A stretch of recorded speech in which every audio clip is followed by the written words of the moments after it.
Bharat Ratna doctor APJ. Abdul Kalam हमारे देश के प्रख्यात वैज्ञानिक हैं जो भारत गणराज्य के राष्ट्रपति रह चुके हैं। उनका पूरा नाम है अबुल पकीर जैनुलाब्दीन अब्दुल कलाम। वे भारत के 11वें राष्ट्रपति रहे हैं। वे एक गैर-राजनीतिक व्यक्ति रहे हैं, फिर भी विज्ञान की दुनिया में चमत्कारिक प्रदर्शन के कारण इतने लोकप्रिय रहे कि देश ने उन्हें सिर माथे पर उठा लिया तथा सर्वोच्च पद पर आसीन कर दिया। एक वैज्ञानिक का राष्ट्रपति पद पर पहुंचना पूरे विज्ञान जगत के लिए सम्मान तथा प्रतिष्ठा की बात थी। कहते हैं कि जो व्यक्ति किसी क्षेत्र विशेष में सर्वश्रेष्ठ प्रदर्शन करता है, उसके लिए दूसरे क्षेत्रों में भी सब कुछ आसान और सहज हो जाता है। डॉक्टर कलाम इस बात को चरितार्थ करते हैं।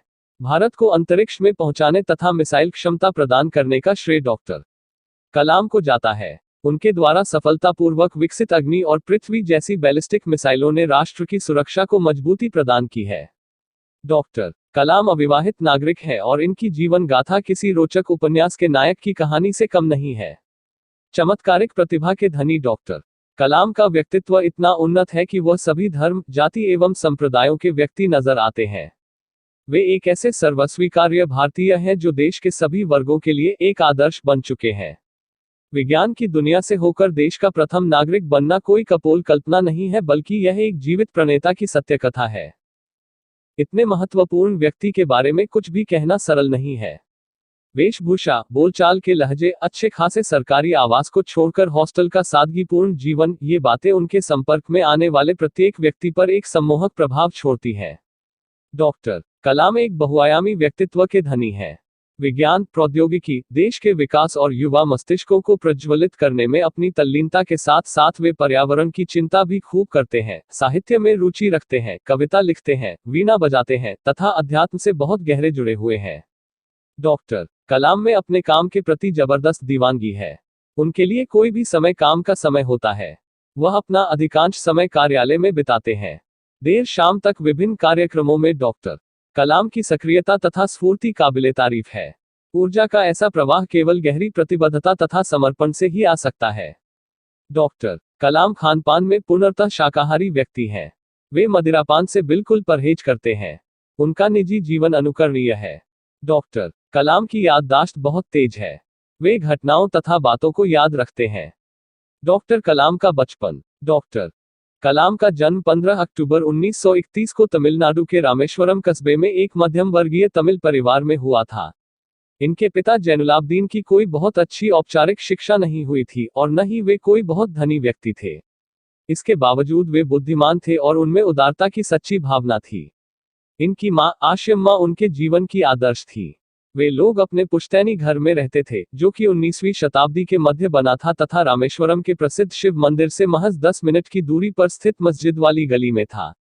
इनके पिताजी एक स्थानीय ठेकेदार के साथ मिलकर लकड़ी की नौकाएं बनाने का काम करते थे, जो हिंदू तीर्थयात्रियों को रामेश्वरम से धनुषकोटी ले जाती थी।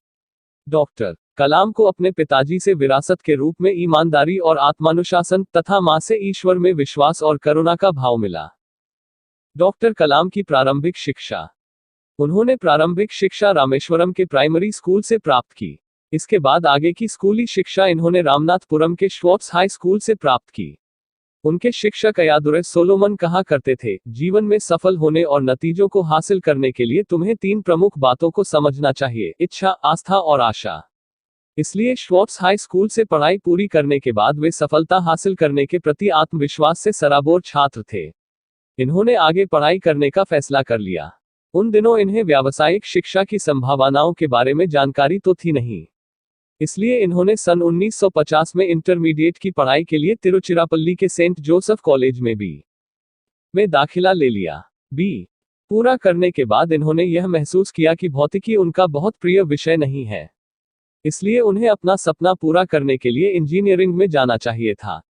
फिर उन्होंने दक्षिण भारत में तकनीकी शिक्षा के लिए मशहूर एक विशेष संस्थान Madras institute of technology (MIT) में दाखिला ले लिया। MIT में उड़ान संबंधी मशीनों की विभिन्न कार्यप्रणालियों को समझाने के लिए नमूने के तौर पर रखे गए 2 विमानों ने इन्हें काफी आकर्षित किया।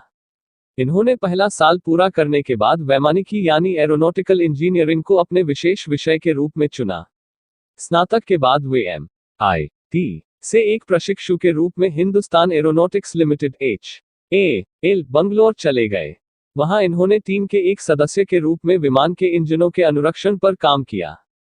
यहां इन्होंने दोनों तरह के इंजनों, पिस्टन इंजन तथा टरबाइन इंजन पर काम किया। इसके साथ ही उन्होंने रेडियल इंजन तथा ड्रम ऑपरेशनों में भी प्रशिक्षण प्राप्त किया। वैमानिकी इंजीनियर बन करियर की हुई शुरुआत।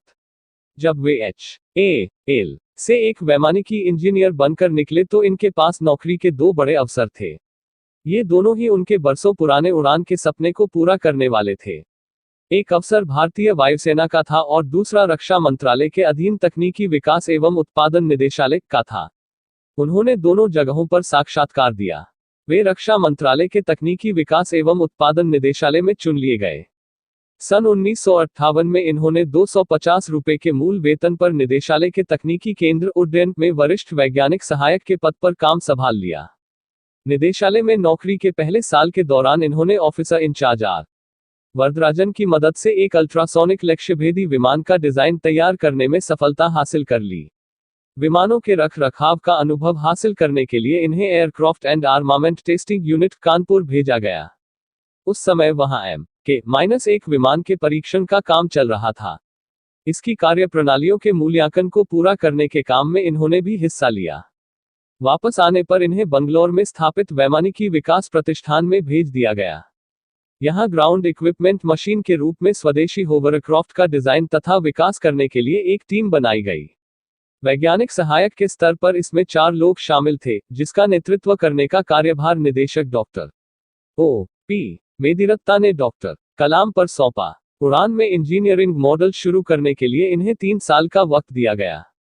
भगवान शिव के वाहन के प्रतीक रूप में इस होवरक्राफ्ट को नंदी नाम दिया गया।